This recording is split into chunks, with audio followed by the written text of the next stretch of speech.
बच्चों, आज हम लोग हिंदी वर्णमाला को पढ़ेंगे। व्याकरण के आचार्यों ने हिंदी वर्णमाला में वर्णों की संख्या 52 माना है। तो हम लोग इस 52 वर्णों को विभक्त करके वर्गीकरण करके उसको जानेंगे कौन कौन से 52 वर्ण है।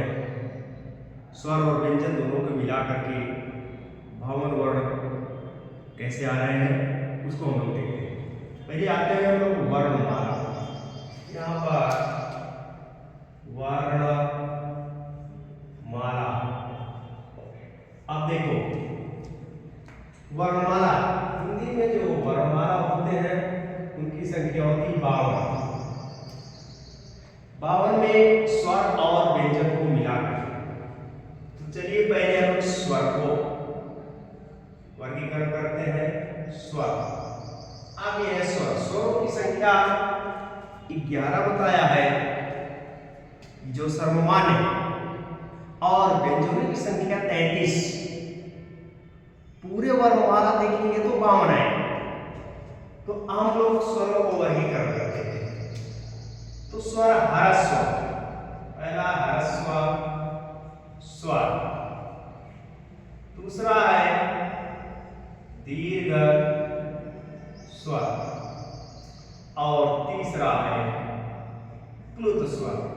अब देखते हैं हम लोग जो स्वर है जिसके उच्चारण में ह्रस्व स्वर, इसके उच्चारण में सबसे कम समय लगता है, या कहीं लोग 1 गुना समय लगता है, इसलिए इसे ह्रस्व स्वर कहा गया है।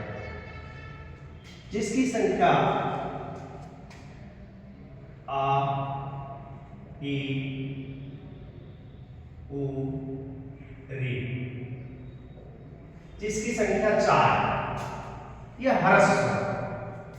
ह्रस्व स्वर की संख्या 4, छोटा आ, छोटी ई, छोटा उ और री। और दीर्घ में बड़ा आ, बड़ी ई, बड़ा उ, ए, ऐ, ओ, औ। ये अब देखो, 2, 4, 6, 7। दीर्घ स्वरों की संख्या 7। 7 और 4 11 हो गए। तो स्वरों की संख्या 11। स्वरों की संख्या 11 है। अब दीर्घ स्वर यह है कि जिसके उच्चारण में 2 गुना समय लगता है, उसी को दीर्घ स्वर कहते हैं। अब प्लुत स्वर जो बचता है, इसको व्याकरण के आचार्यों ने कोई चिन्ह नहीं बताया, और बताया कि ये इसके उच्चारण में 3 गुना समय लगता है। इन्होंने ओ लिखा और यह 3 लिख करके कहा ये ओम, इसका चिन्ह बताया। ये हो गया स्वर। अब जब हम लोग स्वर ही पढ़ रहे हैं तो और एक चीज क्लियर कर देते हैं कि स्वरों का और वर्गीकरण किया गया है जीवा के आधार पर। इसका वर्गीकरण अग्र स्वर, मध्य स्वर और पश्च स्वर, जीवा के आधार पर स्वरों का वर्गीकरण किया गया है। यहाँ पर हम लोग कर लेते हैं। जीवा का आधार पर अग्र स्वर, मध्य स्वर और पश्च स्वर, ये 3 है। अब हम एक जीव का आकार, जिसे याद करने में हमें आसान तरीका हो जाए, हमें आसानी से याद हो जाएगा। देखते हैं हम लोग। मान लो ये हमने जीभ बना दिया, ये इस तरह से ये जीभ का आकार हो गया। ये अग्र हो गया, ये अग्र हो गया, ये मध्य हो गया और ये पश्च हो गया। आइए देखते हैं। अग्र, ये मध्य बीच वाला भाग, अब इसमें यह अकेला है, इसकी संख्या 1। इसमें छोटा आ, ये मध्य स्वर के अंतर्गत आता है। आगे वाले में आता है ई, ई, ए और आई। ये हो गया आपका मध्य, ये अग्रस्वर। अब जो बचते हैं बड़ा आ, छोटा ऊ, बड़ा ऊ, ओ, औ, ये पश्च स्वर के अंतर्गत आता है। ये परीक्षाओं में खास तौर पर कंपटीशन एग्जामों में ज्यादातर पूछा जाता है। यहाँ से अग्रस्वर, मध्य स्वर और पश्च स्वर, इसी में कंफ्यूजन हो जाता है, इसी में पूछा जाता है। जो अगला वाला भाग है, जीवा के अगले भाग को ही अग्रस्वर कहते हैं, जिसकी संख्या 4, इसकी संख्या 4 है। छोटी ई, बड़ी ई, ए, आई, और मध्य स्वरों की संख्या 1, छोटा आ, और पश्च स्वर है, पश्च स्वरों की संख्या 5 है। ये 5 है, बड़ा आ, छोटा ऊ, बड़ा ऊ, ओ, औ। ये हो गया आपके पश्च स्वर। ये तो हो गए स्वर। आप देखते हैं इसके बाद आता है व्यंजन। आप व्यंजनों का भी हम लोग वर्गीकरण करेंगे।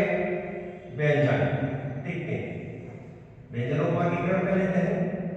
पहला स्पर्श व्यंजन, स्पर्श व्यंजन। दूसरा है अंतस्थ व्यंजन, ऊष्म व्यंजन, ऊष्म व्यंजन। संयुक्त व्यंजन, संयुक्त व्यंजन। और द्विगुण व्यंजन, द्विगुण व्यंजन। स्पर्श व्यंजन में 25 वर्ण आते हैं, क से लेकर के प। ये कह लो का वर्ग, च वर्ग, ट वर्ग, ता वर्ग और प। क वर्ग में क, ख, ग, घ। अंगा पंचमाक्षर हो जाएगा, हम लोग लिख भी लेते हैं। यहाँ पे हर एक वर्ग को लिख लेते हैं। क वर्ग में क, ख, ग, घ, ये अंगा। ये है पंचमाक्षर। च, छ, ज, झ, ञ। ट, ठ, ड, ढ, ण। त, थ, द, ध, न। प, फ, ब, भ, म। अब ये देखिए 25 वर्ण है। क वर्ग में 5, च वर्ग में 5 वर्ण, ट वर्ग में, ता वर्ग में और छ वर्ग। ये 5 25 हो गए। अब ये अंगा, य, ण, न, म, ये पंचमाक्षर है, 5वें वर्ण के रूप में जाने जाते हैं। इसी को नासिक वर्ण भी कहते हैं। जो नाक से उच्चित होते हैं उसको नासिका कहते हैं, नासिक वर्ण के नाम से भी ये जाने जाते हैं। अब इसके बाद आपका यहाँ जो बचा हुआ है, ये तो हो गए। यहाँ आपका अंतस्थ व्यंजन है। अंतस्थ व्यंजनों की संख्या 25 है। अंतस्थ व्यंजनों की संख्या है य, र, ल, व। इनकी संख्या है 4। अंतस्थ व्यंजनों की संख्या 4 है। अब है ऊष्म व्यंजन। स, स, स और ह। उस व्यंजनों की संख्या 4 हुई। इसके बाद है संयुक्त व्यंजन। संयुक्त व्यंजन स, तरह, ज्ञ और स्र। संयुक्त व्यंजनों की संख्या भी 4 हो गई। और द्विगुण व्यंजन है जिसे उपसृत व्यंजन के भी नाम से जाने जाते हैं। इनकी संख्या 2 है। इनकी संख्या 2 है, वो है र और र। ये हो गए आपके वर्णमाला का वर्गीकरण। अब हम लोग देखते हैं कि 11 यहाँ पर है। और एक बात क्लियर है, यहाँ दिख नहीं रहा आपको अनुस्वार और विसर्ग। अनुस्वार और विसर्ग को अयवाक के नाम से जाना जाता है। तो यहाँ पर अनुस्वार और विसर्ग ले लेते हैं हम लोग। अनुस्वार, अनुस्वार जिसको अनु बोलते हैं, और विसर्ग, विसर्ग आ। इसी को अयोगवाक के नाम से जाना जाता है। अयोगवाक, इसे अयोगवाक के नाम से जाना जाता है। अब हम लोग देख लेते हैं, हम अनुस्वार और विसर्ग को जोड़ लेंगे स्वरों में। ये 2 हो जाएंगे तो इनकी संख्या हो जाएगी 13। सिर्फ 13 हो जाएगी काउंटिंग करने में, क्योंकि हमें 12 वर्णमाला मिलना चाहिए। 52। तो अनुस्वार और विसर्ग जोड़ने पर ये 13 हो गए। अब ये 25 वर्णीय है। 25 4 29, 29 4 33, 33 4 37 और 37 2 39।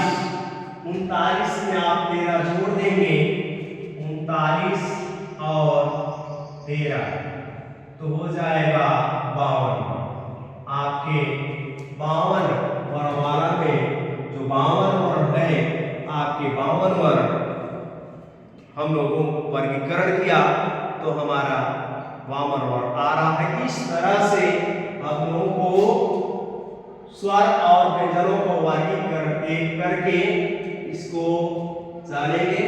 ये आने वाली जो भी परीक्षाएं हैं कंपटीशन क्षेत्र में भी यहाँ से बहुत प्रश्न बनते हैं।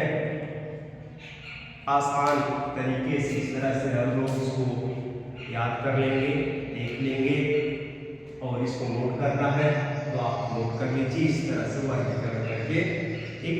और साथियों, एक बात मैं आपसे कहना चाहूँगा कि इस चैनल को आपकी सपोर्ट की ज़रूरत है। आप लाइक और सब्सक्राइब करके हमारे उत्साह को बढ़ाएं, ताकि मैं उत्साहित होकर के और अच्छा मैं कर सकूं। बहुत बहुत धन्यवाद।